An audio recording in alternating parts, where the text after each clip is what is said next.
تمام آسمانی اور الہامی کتابوں میں ہی نہیں بلکہ دیگر مذاہب میں بھی نشاندہی ہے کہ خانہ کعبہ پہلی انسانی تعمیر ہے۔ حضرت ابراہیم علیہ السلام کی تعمیر کعبہ پر تو مکمل اتفاق ہے، لیکن اس سے پہلے بیت اللہ کے بارے میں مختلف روایات ہیں۔ مثلا بعض علماء کا کہنا ہے کہ اللہ تعالیٰ نے بیت اللہ کا مقام زمین کو پیدا کرنے سے 2000 سال پہلے ہی متعین فرما دیا تھا، اور آسمانوں اور زمینوں کی تخلیق سے پہلے اسے پانی پہ رکھ دیا گیا تھا، جیسے پانی پہ سفید جھاگ ہوتی ہے۔ جب حضرت آدم علیہ السلام کو زمین پر اتارا گیا تو انہوں نے تنہائی سے تنگ آ کر اللہ تعالیٰ سے عرض کی کہ اے میرے رب، میں فرشتوں کی آواز تک سن نہیں سکتا، تو اللہ تعالیٰ نے فرمایا کہ تو میرے لیے گھر بنا اور اس کا طواف کر، جس طرح سے فرشتے میرے اس گھر کا طواف کرتے ہیں جو آسمان پہ ہے۔ یہ روایات بھی ہیں کہ اللہ تعالیٰ نے آسمان سے بیت معمور کو اتارا۔ آدم علیہ السلام نے سرزمین ہند سے ایک فرشتے کی رہنمائی میں بیت اللہ تک کا سفر کیا اور پھر حج بھی ادا کیا۔ یہ تو فرشتوں نے کہا کہ اے آدم، آپ کا حج قبول ہو گیا، جس طرح ہم نے آپ سے 2000 سال پہلے حج کیا تھا۔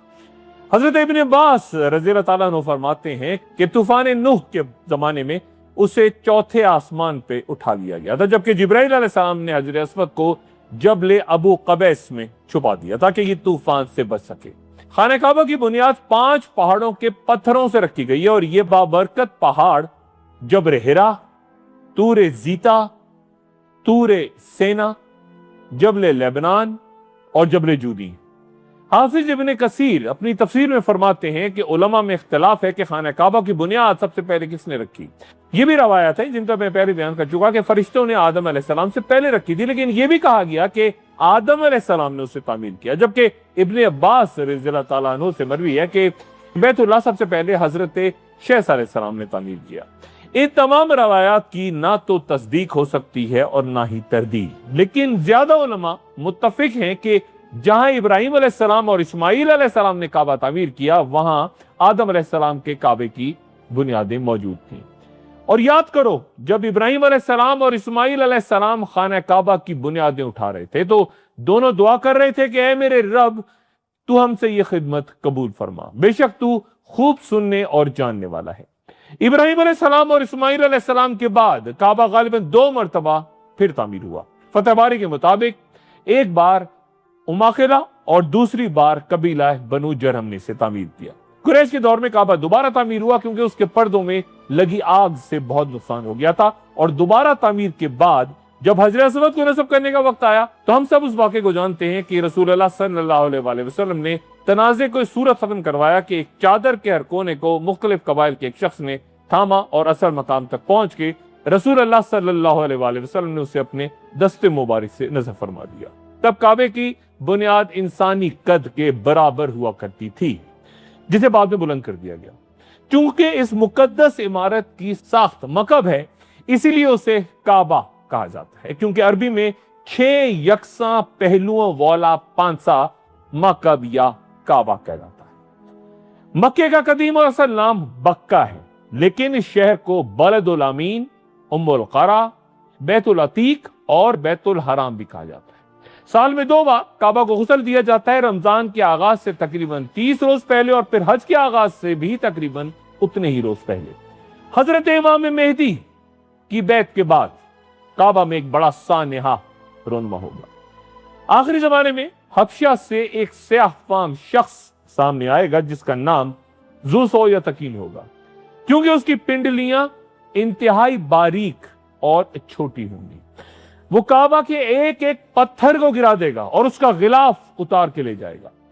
سیدنا عبداللہ بن عباس رضی اللہ تعالیٰ عنہ سے روایت ہے کہ رسول اللہ صلی اللہ علیہ وآلہ وسلم نے فرمایا، گویا میں دیکھ رہا ہوں کہ وہ کالا ٹیڑھی چال چلنے والا کعبہ کے ایک ایک پتھر کو گرا رہا ہے۔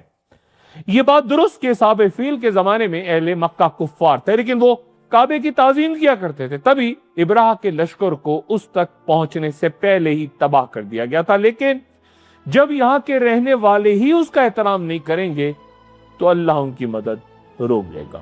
آخری زمانوں میں پیش آنے والے فطروں میں سے ایک یہ بھی ہے کہ کعبہ پہ ایسا زمانہ آئے گا جب حج اور عمرہ ختم ہو جائے گا۔ سیدنا ابو سعید حدری رضی اللہ تعالیٰ عنہ بیان فرماتے ہیں کہ رسول اللہ صلی اللہ علیہ وآلہ وسلم نے فرمایا کہ قیامت اس وقت تک قائم نہیں ہوگی جب تک کہ بیت اللہ کا حج نہ ختم ہو جائے، لیکن یہ المیہ بہت آخری دنوں میں رونما ہوگا، اس لیے کہ یاجوج و ماجوج کے بعد بھی حج ہوتا رہے گا۔ حضرت ابو سعید خدری رضی اللہ تعالیٰ عنہ سے ہی روایت ہے کہ رسول اللہ صلی اللہ علیہ وآلہ وسلم نے فرمایا کہ ضرور اس گھر کا حج بھی کیا جائے گا اور عمرہ بھی کیا جائے گا یاجوج و ماجوج کے نکلنے کے بعد بھی۔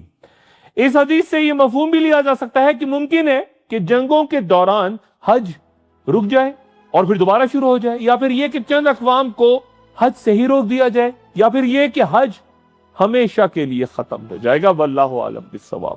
حالت خواب میں انسان جو کچھ دیکھتا ہے اس کے کچھ معنی اور احکام ہوا کرتے ہیں۔ بعض خواب طلوع صبح کی طرح سچے اور بعض جھوٹے اور کچھ محض پریشان خیالی کے باعث ہمیں نظر آتے ہیں جن کی کوئی تعبیر یا مفہوم نہیں ہوتا۔ رسول اللہ صلی اللہ علیہ وآلہ وسلم نے خوابوں کے بارے میں کچھ ایسی خبریں دی ہیں جو آخر الزماں یا اینڈ آف ٹائم سے متعلق ہے۔ یہ بھی ذہن میں رہے کہ سچے خواب کو نبوت کا 40واں حصہ بیان کیا گیا۔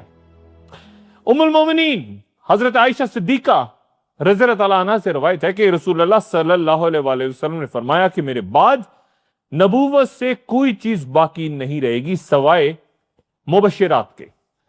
صحابہ کرام نے پوچھا کہ یا رسول اللہ یہ مبشرات سے کیا مراد ہے؟ تو آپ صلی اللہ علیہ وآلہ وسلم نے فرمایا کہ وہ اچھا خواب جو ایک مومن دیکھتا ہے۔ خواب کا سچا اور اس کا مومن کے لیے بشارت ہونا آخری زمانوں کی ایک اہم علامت ہوگا۔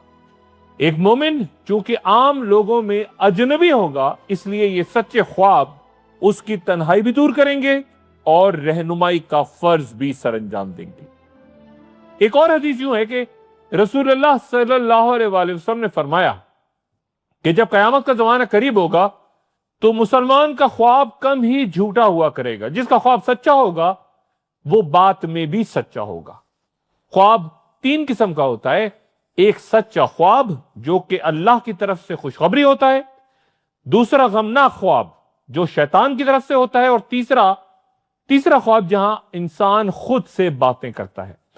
اگر تم میں سے کوئی ناپسندیدہ خواب دیکھے تو اسے چاہیے کہ فوراً نماز پڑھے اور لوگوں سے اس کا تذکرہ نہ کرے۔ یہ وہ دور ہے جب علم دنیا سے اٹھا لیا جائے گا اور فتنوں اور لڑائیوں کے باعث علامات شریعت غائب ہوں گی۔ امام مہدی کی پہچان سے لے کے عیسیٰ علیہ السلام کی شناخت تک اور دجال سے بچنے تک ان خوابوں کی اہمیت ہوگی۔